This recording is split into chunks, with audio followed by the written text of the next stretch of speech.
Salam damai sahabat Oase Rohani Katolik yang terkasih.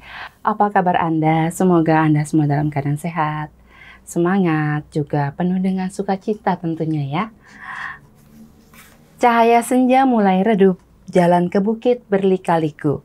Akulah jalan kebenaran dan hidup, tiada yang sampai Bapa tanpa aku. Senang sekali saya Katarina Utami dapat kembali menjumpai Anda dalam acara kesayangan kita, Oase Rohani Katolik. Bersama saya, saat ini telah hadir narasumber Oase Rohani Katolik, Romo Thomas Ferry Soeharto OFM. Mari kita bersama menyapa beliau. Romo Ferry, apa kabar Romo? Dalam Tuhan, dalam sukacita Paskah, kabarnya akan selalu luar biasa.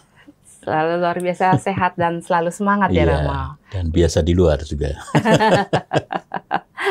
Ya, Romo ingin menyapa sahabat Oase Rohani Katolik. Baik sahabat Rohani Oase Katolik, kita bersama-sama akan merenungkan kembali sabda Tuhan hari ini, dan semoga sabda Tuhan menjadi sumber sukacita dan kegembiraan kita meskipun ini suasana masih mulai banyak krisis-krisis, tapi jangan kemudian patah semangat dan putus harapan, karena sabda Tuhan pasti menjadi inspirasi bagi hidup kita ke depan.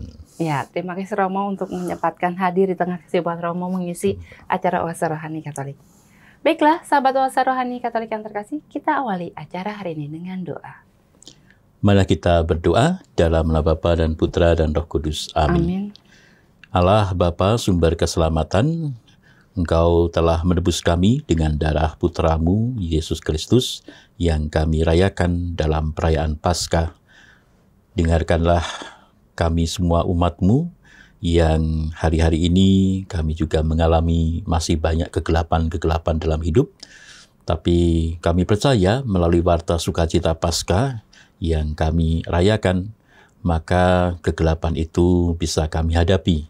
Karena kami yakin bahwa Engkau menyelenggarakan hidup kami, dan Engkau selalu menyediakan jalan karena Putra-Mu adalah jalan kebenaran dan hidup bagi kami. Maka semoga melalui permenungan kami bisa sungguh menemukan Yesus sebagai jalan, kebenaran, dan hidup yang membuat kami mampu menghadapi segala tantangan, penderitaan, bahkan kegelapan dan badai dalam hidup kami, sehingga kami selalu mempunyai cahaya harapan yang tak pernah mengecewakan, yakni Kristus, Tuhan dan pengantara kami yang bersama Dikau dalam sekuat Roh Kudus, hidup dan berkuasa Allah sepanjang segala masa. Amin. Amin. Dalam nama Bapa dan Putra dan Roh Kudus. Amin. Amin. Sahabat Oase Rohani Katolik yang terkasih, kita akan masuk dalam bacaan liturgi. Bacaan yang pertama dari Kisah Para Rasul, bab 13 ayat 26 sampai dengan ayat yang ke-33.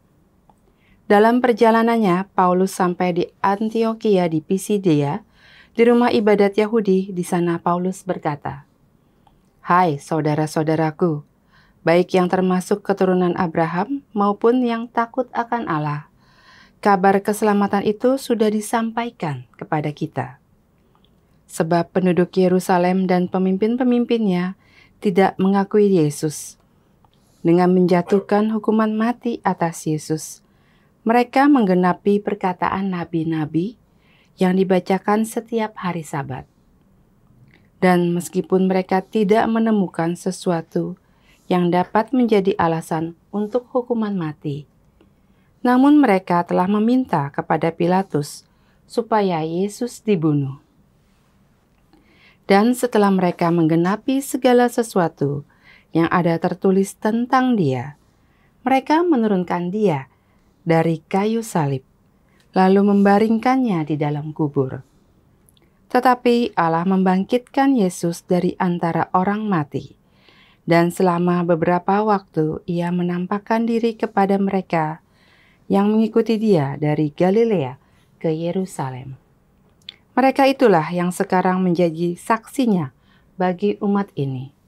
Dan kami sekarang memberitakan kabar kesukaan kepada kamu, yaitu bahwa janji yang diberikan kepada nenek moyang kita telah digenapi Allah kepada kita, keturunan mereka, dengan membangkitkan Yesus seperti yang ada tertulis dalam Mazmur kedua. Anakkulah engkau, pada hari ini engkau telah kuperanakan. Demikianlah sabda Tuhan. Syukur kepada Allah. Marilah kita tanggapi dengan Mazmur tanggapan refren, Anakkulah engkau, pada hari ini engkau telah kuperanakan. Anakkulah engkau, pada hari ini engkau telah kuperanakan. Akulah yang telah melantik rajaku di Sion, gunungku yang kudus. Aku mau menceritakan tentang ketetapan Tuhan. Ia berkata kepadaku, Anakkulah engkau, pada hari ini engkau telah kuperanakan. Anakkulah engkau, pada hari ini engkau telah kuperanakan. Mintalah kepadaku, maka bangsa-bangsa akan kuberikan kepadamu, menjadi milik pusakamu, dan ujung bumi menjadi kepunyaanmu. Engkau akan meremukkan mereka dengan gada besi, dan memecahkan mereka seperti tembikar tukang periuk. Anakkulah engkau, pada hari ini engkau telah kuperanakan. Oleh sebab itu, hai raja-raja, bertindaklah bijaksana. Terimalah pengajaran, hai para hakim dunia. Beribadahlah kepada Tuhan dengan takwa, dan ciumlah kakinya dengan gemetar. Anakkulah engkau, pada hari ini engkau telah kuperanakan. Haleluya, haleluya, haleluya. Haleluya, haleluya, haleluya. Akulah jalan kebenaran dan hidup. Tidak seorang pun dapat datang kepada Bapa kalau tidak melalui aku. Haleluya, haleluya, haleluya. Tuhan bersamamu Dan bersama rohmu, Inilah Injil suci menurut Yohanes. dimuliakanlah Tuhan. Dalam amanat perpisahannya, Yesus berkata kepada murid-muridnya, "Janganlah gelisah hatimu, percayalah kepada Allah, percayalah juga kepadaku. Di rumah Bapa-Ku banyak tempat tinggal. Jika tidak demikian, tentu aku sudah mengatakannya kepadamu. Sebab aku pergi ke sana untuk menyediakan tempat bagimu. Dan apabila aku telah pergi ke situ dan telah menyediakan tempat bagimu, aku akan datang kembali dan membawa kamu ke tempatku, supaya di tempat aku berada, kamu pun berada. Dan kemana aku pergi, kamu tahu jalan ke sana." Kata Thomas kepadanya, "Tuhan, kami tidak tahu kemana engkau pergi.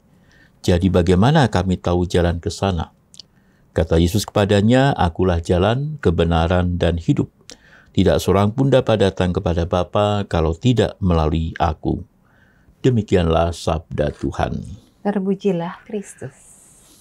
Sahabat Oase Rohani Katolik yang terkasih, setelah kita mendengarkan bacaan liturgi pada hari ini, mari kita dengarkan permenungan yang akan disampaikan oleh Romo Ferry. Ya Romo, kita sudah melewati Paskah dan kita sudah merayakan kebangkitan Kristus. Yeah. Nah, apa sih Romo pengaruhnya buat kita nih Romo, anak-anak Tuhan, dan dikaitkan dengan bacaan pertama?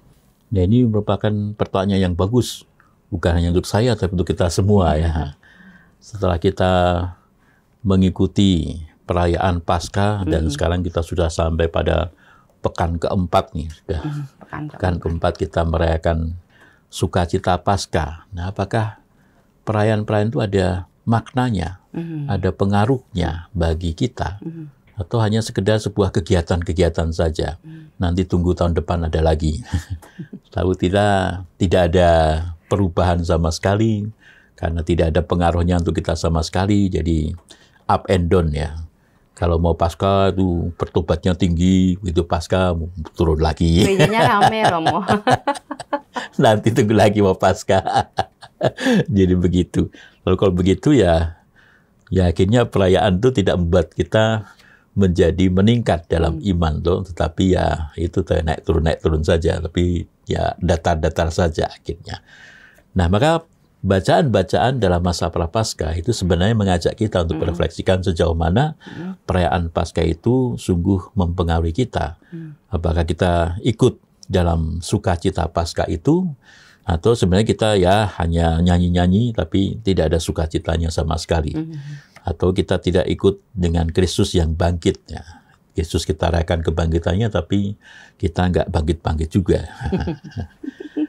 Nah, salah satu pengalaman para rasul akan pengalamannya akan kebangkitan Tuhan, yang kemudian mempengaruhi hidup mereka, diwujudkan atau ditunjukkan dengan mereka punya kesaksian akan kebangkitan Kristus. Dan kesaksian itulah yang kita dengarkan dalam bacaan pertama. Bagaimana di situ Paulus itu berkhotbah dengan khotbah yang kiranya menjadi rumusan yang umum untuk setiap rasul-rasul dalam berkhotbah. Jadi intinya adalah mereka mengalami pengalaman Yesus yang bangkit, lalu mau diberitakan sebagai kabar sukacita kepada setiap orang, supaya setiap orang yang mendengar juga akhirnya mengalami sukacita itu. Dan mengalami juga pengalaman Yesus yang bangkit dalam diri mereka, untuk kemudian mereka juga menularkan sukacita itu kepada semua orang, sehingga warta sukacita itu semakin dialami oleh sebanyak mungkin orang. Lalu disitulah kebangkitan Kristus menjadi kebangkitan semua orang. Jadi apa yang dialami para murid lalu diwariskan juga kepada kita saat ini. Ya, kepada kita, dan kita hendaknya mewariskannya juga kepada orang lain yang kita jumpai. Maka kalau kita melihat bacaan pertama menjadi sesuatu yang menarik, bagaimana Paulus datang ke orang-orang Yahudi yang ada di Pisidia, di Antioquia, jadi di Asia Kecil ya. Lalu di sana dia menyapa sebagai saudara-saudara karena sama-sama orang Yahudi, dan menyatukan diri dengan apa yang ya kita orang Yahudi pernah lakukan. Maka disatukan dengan orang Yahudi di Yerusalem, di mana memang punya kesalahan, kita telah menyerahkan Yesus, tapi nggak apa. Jadi setiap kita punya kerapuhan, punya kelemahan itu tidak apa-apa. Karena justru Allah lah yang kemudian bertindak, sehingga apa yang berangkat dari kelemahan dan kerapuhan kita, kesalahan kita, justru menjadi sumber sukacita bagi kita. Karena Allah mau bertindak, mengubah segalanya itu. Jadi Yesus yang meskipun telah oleh ya pimpinan-pimpinan atau oleh para penduduk di Yerusalem, oleh Yahudi Yerusalem itu menyerahkan Yesus untuk kemudian dibunuh, tetapi Bapa mengubahnya dengan membangkitkan Yesus sebagai tanda bahwa apa yang dilakukan Yesus itu sesuatu yang benar. Maka dibuktikan atau diwujudkan dengan Allah membangkitkan Yesus. Jadi pertama-tama makna dari kebangkitan adalah menjadi peneguh bagi kita bahwa jalan yang sudah ditunjukkan Yesus itu jalan yang benar. Dan itulah jalan kita. Jadi jangan menjadi sanksi atau ragu-ragu lagi atau bimbang, tapi yakinlah bahwa jalan inilah jalan yang membuat kita sampai kepada kebenaran, dan karena itu sampai juga kepada kebangkitan. Nah, lalu ini harusnya menjadi sukacita kita. Jadi sumber sukacita itu karena Yesus yang bangkit itu menjadi jalan bagi kita.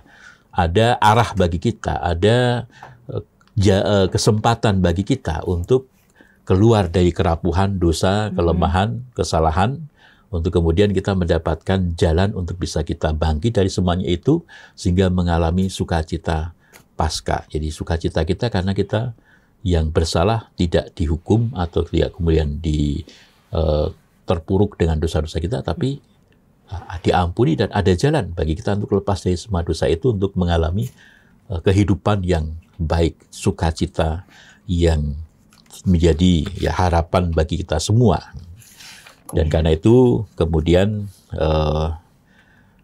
kita semua kemudian ditutup dengan tadi menjadi menarik apa yang kita tanggapi juga dalam Mazmur, bahwa Yesus atau dikatakan bahwa setelah semua itu digenapi, maka terjadilah apa yang menjadi apa yang dikatakan oleh Mazmur, anakkulah engkau, pada hari ini engkau telah kuperanakkan. Jadi artinya di situ Yesus yang meskipun kita telah tolak, tapi karena Tuhan anak Allah yang bekerja, maka kemudian Yesus pun menjadi juru selamat kita, menjadi jalan keselamatan bagi kita. Karena ya siapa saja yang sampai kepada Allah harus melalui Yesus, kan itu dikatakan Yesus dan Bapa ada satu kesatuan, satu relasi yang begitu erat. Maka dikatakan anakkulah engkau, pada hari ini engkau telah kuperanakkan. Jadi kebangkitan buat Yesus menjadi anak Allah yang sungguh-sungguh ya. Dan kita lalu kemudian bisa menjadi ya sahabat-sahabat Yesus, menjadi juga anak-anak angkat ya. Kita ikut dalam keselamatan itu karena Yesus yang telah memberi jalan bagi kita. Nah, itu sukacita kita sebenarnya. Ya, jadi sukacita Paskah ini harus kita bawa dalam kehidupan kita sehari-hari. Iya, jadi dalam kehidupan mungkin berkeluarga, atau kita nanti kita bertetangga, atau kita di sekolah, atau kita di tempat kerja gitu ya. Iya. Jadi itulah harus yang membuat kita sukacita sungguhan. Karena kadang kita sukacita kita itu kan sukacita yang berdasarkan sesuatu yang sebenarnya tidak layak untuk dijadikan sumber sukacita. Sukacita karena dapat lotre, sukacita karena dapat hadiah, atau sukacita. Itu kan sukacita yang ya kalau itunya habis, ya sudah habislah sukacita kita. Ini sukacita yang beda nih, Romo. Iya. Bukan karena materi ya. Bukan karena materi, bukan karena apa yang kita dapatkan, tapi karena apa yang bisa kita lakukan ke depan. Oh, ini beda ini. Apa yang kita bisa lakukan, tapi bukan apa yang kita dapatkan ya, Romo. Jadi sukacita bukan sesuatu yang masuk atau mempengaruhi kita, tetapi sukacita yang bisa membuat kita membangun sesuatu atau melakukan sesuatu atau contohnya ada gimana, jalan. Contohnya. Jadi kita kadang-kadang kegembiraan kita itu kan kegembiraan yang hanya menjadi reaksi. Jadi saya senang, saya gembira karena ada sesuatu yang datang dari luar. Misalnya ya kalau saya senang sate, ada sate saya senang gitu. Satenya habis, senangnya hilang juga. Atau saya, yaitu senang kita tuh dipengaruhi atau diombang-ambingkan oleh sesuatu yang datang pada kita. Jadi bukan sukacita yang kekal, yang abadi, yang tetap, tapi sukacita yang ya tidak menentulah, tergantung apa yang membuat kita senang itulah, kalau ada maka kita jadi senang. Kalau udah habis, sukacitanya hilang. Sudah habis ya. Tetapi kita harus mencari sukacita sebagai semacam sumber air hidup ya. Nah, jadi sesuatu yang tidak akan pernah hilang, sesuatu yang terus memancar, karena itu tumbuh dari hati kita. Beda ini, tumbuh dari hati kita. Iya, bukan dari yang lain, tapi hati kita yang memancar. Jadi seperti air yang mengalirkan kesegaran, nah, maka tidak akan habis kalau itu kita mata air yang tetap hidup. Ya. Dan sumber sukacita itu yang akan membuat kita hidup, yaitu karena Allah membangkitkan Yesus. Dan itu menjadi jalan bagi kita, bahwa kita itu takdir kita itu bukan untuk sesuatu yang mati, habis, selesai. Nah, tapi takdir kita itu sesuatu yang abadi, yang terus meningkat sampai nanti punya kepenuhan dalam kebahagiaan dalam surga yang tidak akan pernah berakhir. Karena kita adalah murid-muridnya Kristus nih. Iya. Jadi kita mengikuti Yesus yang telah bangkit. Iya, dan itu takdir kita ke sana. Jadi nggak usah tergantung pada yang lain lagi. Kita tuh menujunya ke sana. Maka pesan pasca Paus Fransiskus kemarin kan menarik. Paus Fransiskus terakhir kali sesuatu yang luar biasa ya, dia nunggu pasca dulu, baru kemudian dipanggil Tuhan. Jadi sampai mau memberikan pesan yang terakhir, pesan yang paling penting ya. Dia mengatakan kan bahwa takdir kita kan bukan kematian, tapi takdir kita adalah kebangkitan. Jadi kita nggak perlu susah, nggak perlu gelisah, nggak perlu takut. Kalaupun menghadapi tantangan, menghadapi sesuatu yang membuat kita menderita dan sebagainya, nggak perlu lalu kemudian rasa gelap ya. Karena kalau kita ditentukan oleh penderitaan, tantangan, hambatan, kita nggak akan punya jalan keluar. Tapi kalau kita lalu, sudahlah kita nggak usah ributkan itu, kita punya harapan. Nah, takdir kita itu tidak untuk mati oleh karena macam-macam tantangan, penderitaan, tapi kita punya takdir kehidupan, kebangkitan. Maka apapun yang ada, saya tidak menyerah dan tidak mau kalah, karena saya yakin pasti akan ada jalan. Sebab takdir saya untuk itu. Nah, karena takdir kita sudah ditakdirkan untuk mengalami kebangkitan. Iya, sehingga segala bentuk kematian sekalipun tidak perlu buat kita ragu, gelisah, khawatir, dan sebagainya. Nggak akan kita mati selamanya. Seperti Yesus juga nggak akan mati selamanya. Akan ada kebangkitan. Ya, terima kasih Romo, luar biasa renungannya di sesi yang pertama ini. Nanti kita lanjutkan di sesi yang kedua, Romo. Ya. Baiklah, sahabat Oase Rohani Katolik yang terkasih, jangan kemana-mana, kami akan kembali di sesi yang kedua.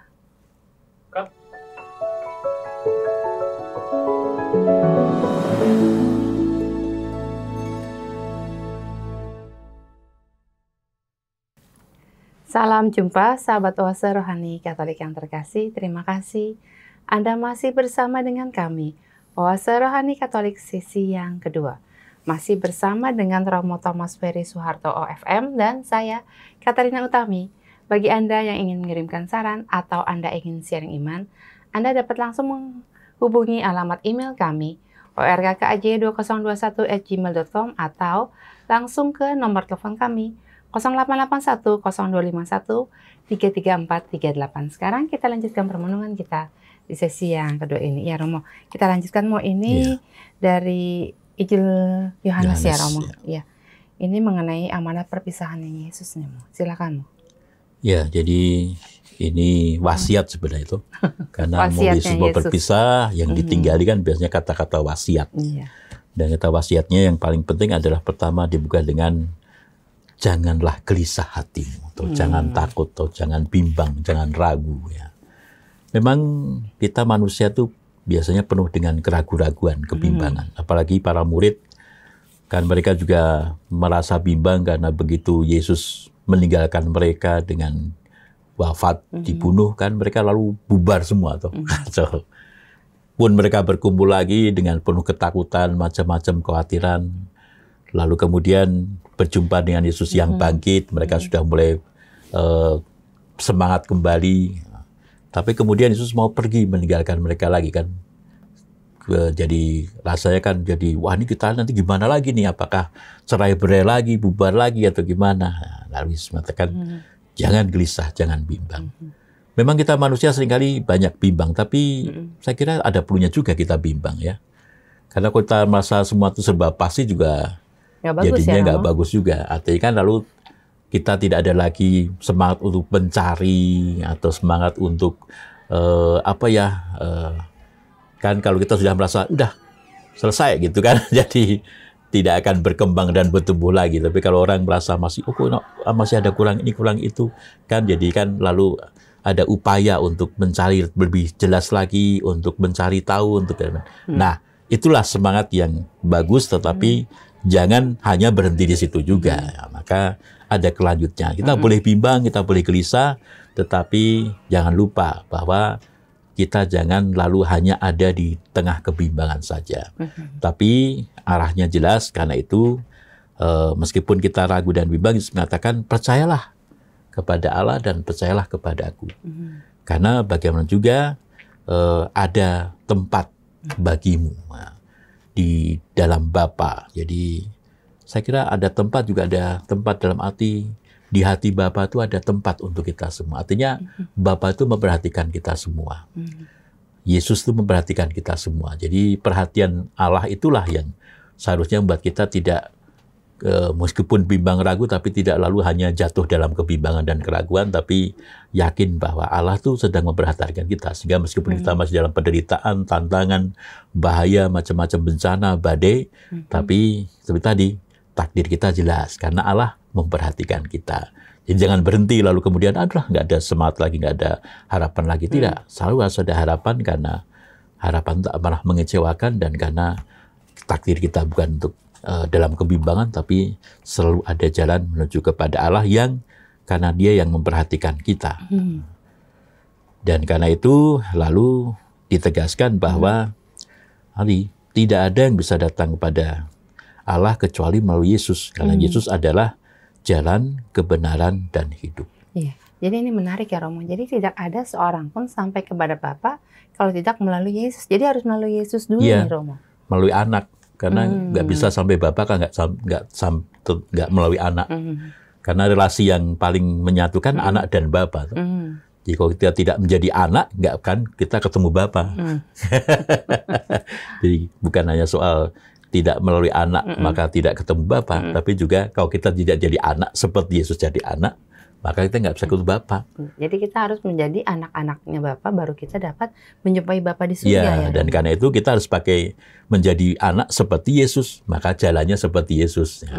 Tambahin lagi nih, menjadi anak-anak seperti Yesus. Iya, nggak seperti yang lain, nanti kan beda anak-anak lagi ya. kegelapan nanti. Kita anak-anak terang, karena seperti Yesus yang adalah terang loh kan, maka dalam Paskah kan dirayakan Yesus sebagai cahaya, sebagai terang. Nah, yang menarik di sini kan, akulah jalan, kebenaran, dan hidup. Jadi Yesus tidak mengatakan, aku punya kebenaran loh. Aku punya jalan, aku punya hidup. Tapi akulah. Jadi dia sendiri nih Dia sebagai sendiri jalan, sebagai ya, jalan. Dia sendiri adalah kebenaran. Di jalan itu bukan ada jalan atau apa, tapi ya pribadinya. Maka kita menjalani jalan itu dengan cara ya kita menyatukan diri dengan Yesus sang pribadi itu. Karena dengan kita bersatu dengan Yesus, kita menjalani jalan yang adalah Yesus sendiri. Jadi mau dikatakan sini sebenarnya bahasa Yohanes kan bahasa yang reflektif ya. Jadi mau dikatakan bahwa kita tidak akan bisa sampai ke Bapa kalau kita tidak punya ikatan, kesatuan, relasi yang akrab dengan Yesus. Kita bisa sampai relasi dengan Bapa kalau kita punya relasi dengan Yesus. Karena nanti ke Bapanya bersama-sama dengan Yesus. Jadi tanpa Yesus kita nggak akan dikenal juga. Maka bersama Yesus dalam Yesus. Karena Yesus itu menjadi jalan. Jadi kesatuan dengan Yesus.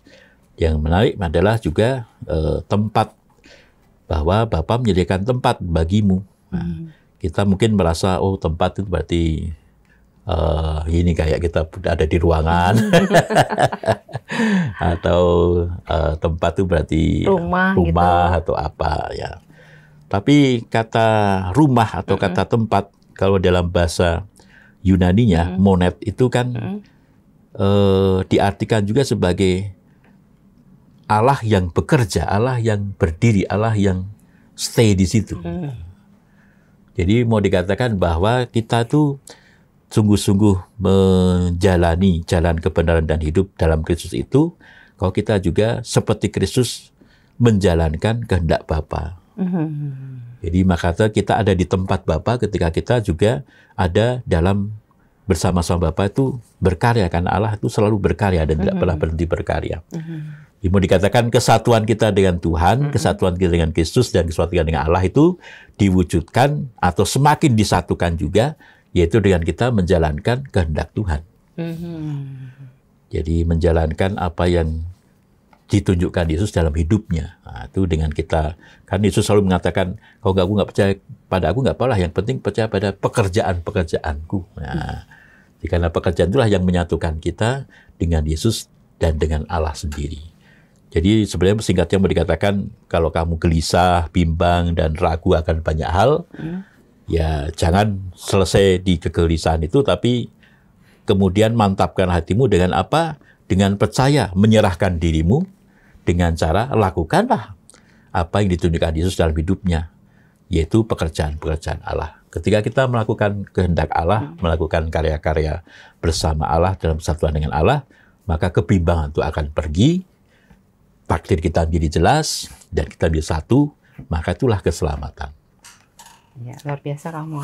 Semoga kami semua, sahabat Oase Rohani Katolik yang mendengarkan pada hari ini tidak bimbang dan ragu lagi ya Romo. Iya. Tapi memantapkan hati untuk percaya kepada Yesus, percaya kepada Bapa, dan juga menjalankan apa yang diperbuat oleh Yesus, karya-karyanya ya. Wujudnya ya Romo. Wujud dari kita percaya menyerahkan diri kita pada Tuhan apa? Ya melakukan apa yang menjadi kehendaknya. Ya, dengan kita melakukan, semakin kita disatukan dengan Tuhan.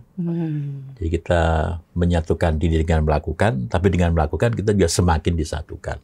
Iya, luar biasa. Romo, ada satu patah dua patah kata sebagai penutup untuk sahabat Oase Rohani Katolik sebelum kita akhiri.